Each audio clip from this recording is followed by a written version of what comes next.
Hello दोस्तों, आप सभी का मेरे चैनल में फिर से स्वागत है।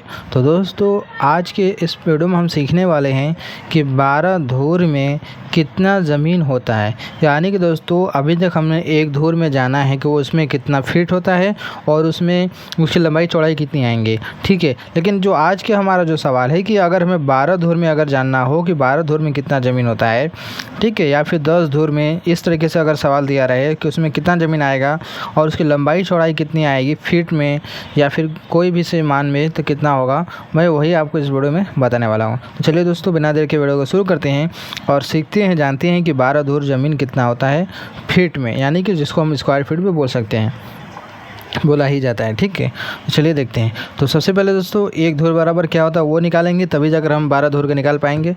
तो दोस्तों, एक धूर जो होता है वो आपका क्या होता है, एक धूर बराबर लग्गी स्क्वायर होता है। क्या होता है? लग्गी स्क्वायर। एक धूर होता है लग्गी के स्क्वायर के बराबर। तो अब हम यहाँ बात करेंगे कि हाँ, किस राज्य की, यूपी की बात करने वाले हैं, ठीक है, यानी उत्तर प्रदेश का। तो यहाँ पर जो होता है लग्गी बराबर, जो हमारा यूपी में होता है लग्गी, वो लगभग 5.5 हाथ के बराबर होता है। कितना होता है? 5.5 हाथ, जिसको 5.5 हाथ भी लिखा जा सकता है, ठीक है। 5.5 को वैसे ही लिखा जाता है। तो और एक हाथ की जो लंबाई होती है, एक हाथ की जो लंबाई होती है वो आपका क्या होता है, 18 इंच के बराबर होती है, जो कि 1.5 फीट के बराबर होता है। कितना होता है? 1.5 फीट के बराबर, ठीक। तो इस 5.5 हाथ की लगी को हम क्या करेंगे, फीट में कन्वर्ट करेंगे। तो 5.5 गुणा एक हाथ में होता है 1.5 फीट। तो यहाँ पर हम क्या करेंगे, 1.5 से गुणा करेंगे, 1.5 फीट का इसमें मल्टीप्लाई करेंगे। जब गुणा करेंगे कितना आएगा, मैं आपको कैलकुलेटर की मदद लेकर बता देता हूँ। लिखेंगे यहाँ पर 5.5 गुणा 1.5, कितना आ गया, 8.25। कितना आ गया? 8.25 फीट। ये क्या आ गया हमारा लग्गी का मान, कि एक जो लग्गी होता है वो 8.25 फीट के बराबर होता है। अब आते हैं अपने सवाल की तरफ कि एक धूर बराबर कितना होता है। एक धूर होता है लग्गी स्क्वायर के बराबर। तो इसी में हम यहाँ पर मान रख देंगे लग्गी का। एक धूर लग्गी स्क्वायर, यानी लग्गी क्या होता है, 8.25 फीट के बराबर। तो यहाँ पर लिखेंगे हम 8.25 फीट का स्क्वायर। हम क्या करेंगे, इसका स्क्वायर करेंगे, ठीक। अब जब इसका स्क्वायर होगा तो क्या हो जाएगा, चलिए कैलकुलेटर की मदद लेते हैं। 8.25 का स्क्वायर यानी कि 2 बार गुणा, ठीक है। 8.25 गुणा 8.25, कितना आ गया, 68.0625। अब फीट से क्या हो जाएगा, ये आपका वर्ग फीट हो जाएगा। क्या हो जाएगा? वर्ग फीट, जिसको हम क्या बोलते हैं, स्क्वायर फीट भी बोलते हैं। क्या बोला जाता है?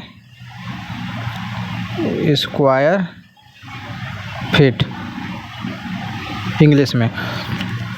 तो एक धूर की जो लंबाई चौड़ाई, यानी लंबाई चौड़ाई होती है उसका, यानी क्षेत्रफल जो होता है 68.0625 वर्ग फीट के बराबर होती है। अब हमें यहाँ पे बताना है कितने का है, 12 धूर का बताना है, ठीक। कितने का बताना है? 12 धूर का। तो एक धूर में 12 का गुणा कर देंगे। 12 धूर बराबर क्या करेंगे हम, 12 गुणा एक धूर, यही करेंगे हम। 12 गुणा एक धूर, तो करेंगे क्या, 12 गुणा एक धूर गुणा करेंगे, यानी कि 68.0625 वर्ग फीट। इसमें क्या करेंगे, गुणा करेंगे। चलिए गुणा करते हैं, कैलकुलेटर की मदद लेते हैं। ये हमारा क्या है, 68.625 है। कितना है? 68.0625 में क्या करेंगे हम, 12 से गुणा करेंगे। गुणा 12, कितना आ गया हमारा, 816। कितना आ गया, 816.75 वर्ग फीट। ये क्या हो गया हमारा, 12 धुर ज़मीन की लंबाई और चौड़ाई, यानी क्षेत्रफल। तो 12 धुर जो होता है वो कितना होता है, 816.75 वर्ग फीट के बराबर होता है। अब हम यहाँ पर बात करते हैं, ठीक है। अब यहाँ पर हम बात करते हैं कि जो इसकी जो लंबाई चौड़ाई कितनी आएंगी, यानी इसकी लंबाई चौड़ाई हमारा कितना होगा वो हमें बताना है, ठीक है, यानी फीट में ही होगा। तो 816.75 क्या है, पूरा 12 धूर का क्षेत्रफल है। कितना है, 816.75 फीट स्क्वायर, क्या ये हमारा वर्ग फीट, इतना हमारा ये ज़मीन है। अब इसकी लंबाई चौड़ाई अगर हमें बतानी है तो कितना होगा। अब इसी में हम क्या करेंगे, 816 में 0.75 में हमारे ऊपर है कि हम क्या करते हैं, भागा अगर हम करते हैं यहाँ पर 20 या फिर हम 25 लेते हैं तो इसकी जो लंबाई हो जाएगी क्या होगा 32.67 फीट और चौड़ाई हो जाएगा 25 फीट। यानी कि लंबाई जो होगा आपका 32.67 फीट और चौड़ाई क्या हो जाएगा 25 फीट। ठीक है, अगर हम चौड़ाई कम करते हैं या फिर लंबाई कम करेंगे तो चौड़ाई लंबाई में फ़र्क आएगा। अगर यहाँ 25 की जगह अगर हम 30 लेते हैं तो क्या हो जाएगा, लंबाई हो जाएगा 30 फीट और चौड़ाई हो जाएगा 27 फीट। ठीक है, हाँ ये हमारे ऊपर है, जैसे चाहे वैसे इसको हम बदल सकते हैं। हमारे मेन क्या था कि 12 धुर जो होता है वो कितना ज़मीन होता है, तो 816.75 स्क्वायर फीट के बराबर ज़मीन ये होता है। इसको हमने कैसे बदला आपके सामने भी मैंने यहाँ पर बता दिया कि इस तरीके से ये क्या होता है, बदलता है। सबसे पहले हमने क्या किया, एक धुर का मान निकाल लिया कि कितना होता है फीट में, उसके बाद एक धुर को हमने बदल दिया, फिर उसके बाद क्या करेंगे हम 12 धुर में गुणा करके उसका मान निकाल दिया। तो ये इस तरीके से निकाला जाता है। तो आई होप दोस्तों आप समझ गए होंगे। वीडियो अच्छी लगी हो तो लाइक करना ना भूलिएगा, चैनल पहली बार सब्सक्राइब जरूर कर लेना। तो चलिए मिलते हैं एक नया वीडियो में।